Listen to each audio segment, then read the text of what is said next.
The season for juicy, delicious plums, peaches and nectarines is here, and supermarket shelves are stocked.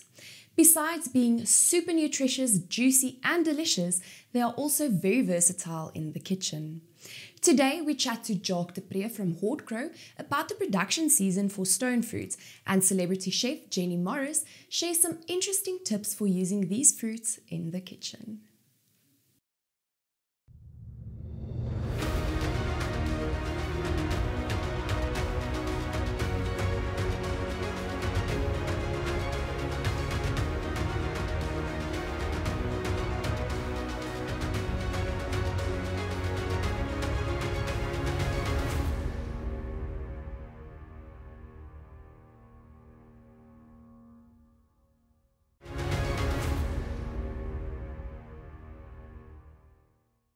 Supermarket shelves are filled with fabulous plums, peaches, nectarines and cherries, and that's what we will be focusing on locally produced stone fruit. Joining me today is Jacques du Preez from Hortgro, and later on we'll be talking to the well-known Jenny Morris, and we will be having lovely recipes from her kitchen at home. Jacques, firstly, explain to us what fruits fall under the name stone fruits.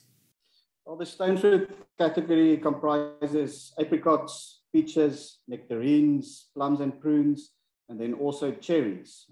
So you can think about all the fruit that you consume with the stone inside, with a hard pip, is a stone fruit. When do these various fruits become available in the market? It differs between regions and cultivars and the stone fruit type, but in general, stone fruit is available from October, mainly from production areas in the northern parts of the country, and then it runs up to end of March, middle of April with our last bit of plums, and also the late nectarines that runs up to March. But if you look at apricots, for instance, and cherries, it's a very short season, so it only runs from mid-October until, say, the second week of January. So the main production areas of these fruits are mainly in the Western Cape? Yes, the Western Cape is by far the biggest production area, but we do have production areas also in the northern parts of the country, and they are normally, or every year, the early fruit that you will see on the market. So how did this production season for stone fruit play out?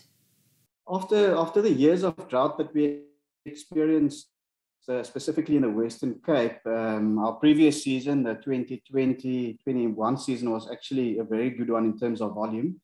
Then during this past winter, we also had a good winter, but we had quite a cold and a relatively wet springtime this year. But in general, volumes are looking good. We've encouraged growers to thin trees and fruit properly to ensure that we have good quality, good size on the trees. So yeah, in general, actually a very good crop. On apricots, expecting the same as last year. On peaches, slightly less. And then an increase of about 10% on nectarines, and on plums, a 3% increase. Is this now mainly for the local market, or do we export? It differs between the fruit types. So for instance, apricots, the bulk of the total apricot production is being processed, mainly for the canning industry. And we export only about 7% of total apricot production. But if you compare that, for instance, to plums, we export 75% of our production with basically no processing component, and the other 25% destined for the local market. So depending on the fruit type and the cultivar, it's specific. Does it go to processing? Does it go to the fresh market? And also to which markets then when you talk fresh? How do you ensure optimal ripeness of stone fruit? There's very specific technical parameters to ensure that we pick fruit at maturity, at optimum maturity. And there's also a difference between maturity on the tree and ready to eat maturity. So we look at the sugar content, we look at the pressure of the fruit, as well as the skin color, and then also the sizing is a determining factor in terms of when you harvest. So those are the factors. And then also the sugar versus acid content, which gives you your eating experience, is also looked at to determine when the fruit will be harvested.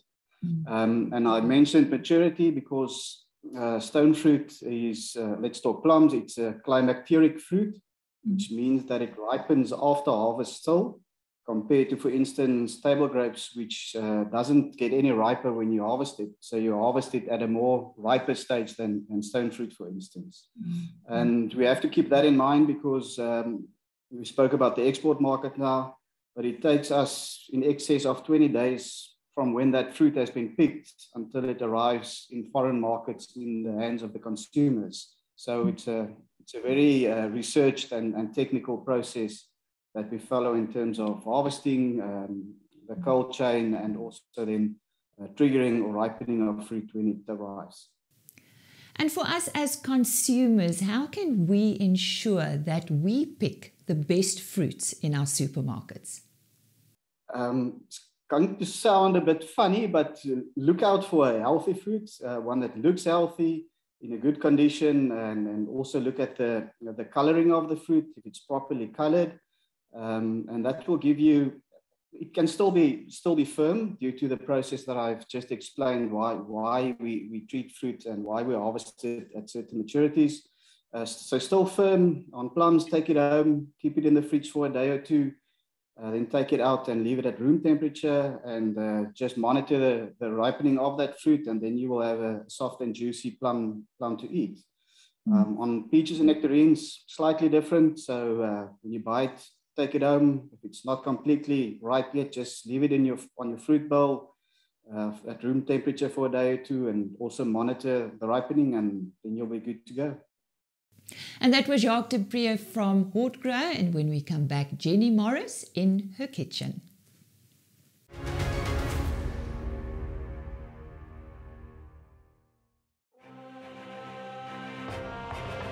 Mirawes Neo.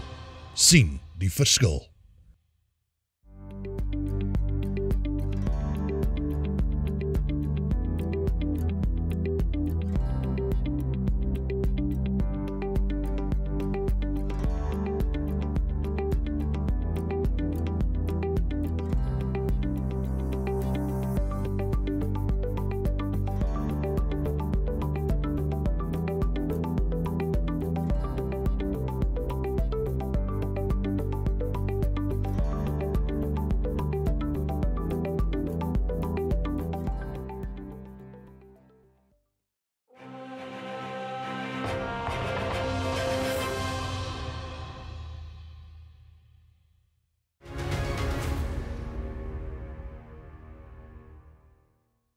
Well, the well-known Jenny Morris visits us now from her kitchen.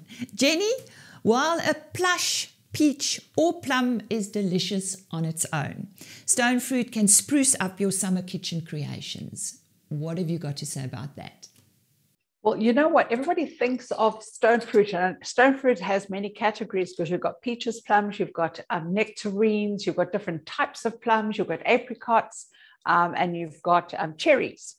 But the ones that really, really drive me crazy, because I'm so in love with them, especially from a cooking perspective, are like the plums and the peaches, because all those lovely peaches, and the nectarines are fabulous in the kitchen. So, okay, they are wonderful for breakfast. You wash it, you grab one, you eat it. Lovely to pop into your kids' lunch boxes because it's convenient and they don't spoil. You bite them and you eat them. But no one really, I don't think people give them enough place of pride in their own kitchens.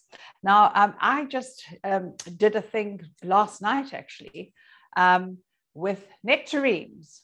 I absolutely adore them. And I said, you know what, Mr. Nectarine, I'm going to take you, I'm going to brulee you, and I'm going to flambe you, and I'm going to serve you with big, fat, juicy, gorgeous dollops of mascarpone. Do you know what I'm saying? So what I did was I grilled them, and then I put some beautiful brown sugar on them. And then I threw this, you can't get it in South Africa. So whoever ate those last night were very blessed.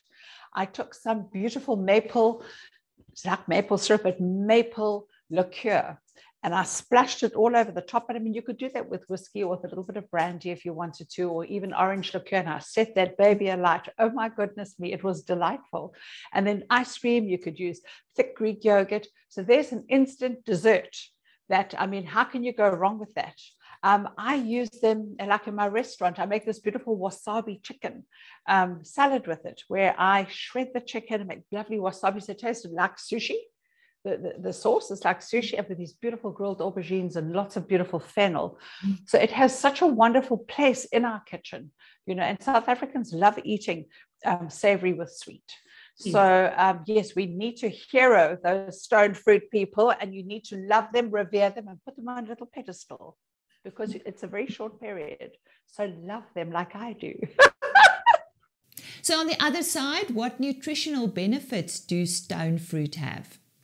Well, you know what, darling? Every meal that I plan, I always kind of look at the nutritional value of a meal and try and put a meal together that's beautifully balanced. And the gorgeous thing about the stone fruit is it's not like an orange. When you squeeze it, all the vitamin C is gone. So it's got lots of vitamin C. It's got so much nutrition, and it's got lots of fiber. And this is what people are not doing enough, is eating enough fiber in our lives. And it's just so beautifully balanced. So when you send your kiddie to school and they bite into that, they're getting the full benefit of that nutrition, of that vitamin C, of every mineral, every vitamin that's got to have right here and now. So it's not like squeezing an orange, because, you know, the minute you start cutting things, you lose all of those benefits. It kind of depletes and declines. So it's just the best thing you can give your kids. The best thing, and for us as adults. What do you think makes stone fruit so popular?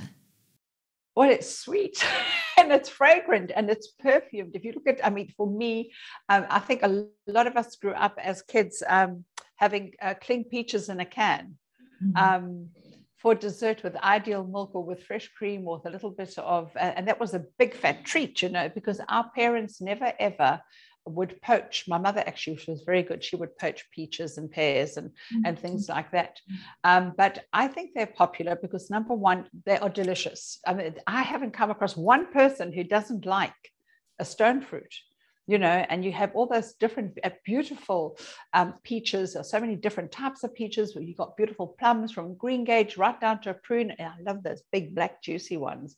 And when you cook them down and make a nice sauce with them, you know, and serve it with some roast belly pork, that's really, really delicious. So I think it's a very easy ingredient to actually incorporate into your dishes in your kitchen. Well, thank you for sharing these recipes. Now, what happens often is I have got 2 or 3 peaches in my fridge that's past the so-called expiry date. Can I use that in food? Oh my goodness gracious me. I always say, you know, because I'm that kind of shop, I always buy more because my eyes are bigger than my stomach, and I always shop when I'm starving and hungry. And I'm the kind of girl that I'll have a look at that peach and say, oh, baby, I want to take you home. And you know what I'm going to do with you? But then I can't do it to all the peaches. So you end up with more peaches than you need. So do this to yourself. I call it my little sunshine bag. And I like to take stone fruit into winter, into autumn with me. And what I do is I literally cut them off the stone and put them into bags and freeze them, and then make the most incredible smoothies.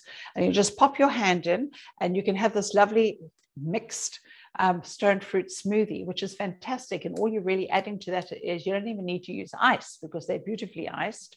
And you add some honey, and you can, or maple syrup if you wanted to, and yogurt, and you have yourself this delightful, delicious at any time of the year. So don't waste them. A lot of people leave them in the fridge, unfortunately, to become all like wrinkly. You don't want them wrinkly, baby. If you find that it's not too much for you to eat, just chop them up into blocks and just whack them in the freezer, and you can never go wrong. The other thing you can do is you can make a coulis with it. Now, mostly people will make coulis with berries. There's nothing more delicious than peach or even nectarine, where you chop it up nicely and you just cook it out in the pan with maybe a little bit of honey or sugar. You could use sugar if you wanted to as well. And then you just give it a good old blitz, and that freezes beautifully as well. So there's waste not, want not. Or make a tagine. Peaches and plums in a tagine are really delicious. Jenny, thank you so much for all those recipes. We have to say goodbye, but Christmas is around the corner. Maybe one last recipe? Okay, girls and boys, you're going to love me for this. You have to take a spring, those spring form tins with the loose bottoms. Take yourself off to Woolies. They've got this triple caramel ice cream. Heaven help you, children. It is so delicious. And you get some sponge cake, get some little Swiss rolls, and you cheat. And you take nectarines. Oh, heaven. Just give them just like chick like that in a little bit of syrup on the stove, because you still want them to have that texture. And you know what I do? I build it like a trifle. Build with these thick. You must see how gorgeous it looks. And then I close it up very tight. Stick it in the freezer. Who needs trifle when you can have a lovely stone fruit? Triple caramel, beautiful sponge. I don't know, frozen dessert. It's delicious, delicious. Trust me. Well, there you have it. That is our Christmas recipe from Farm TV, and our thanks goes to the well-known Jenny Morris.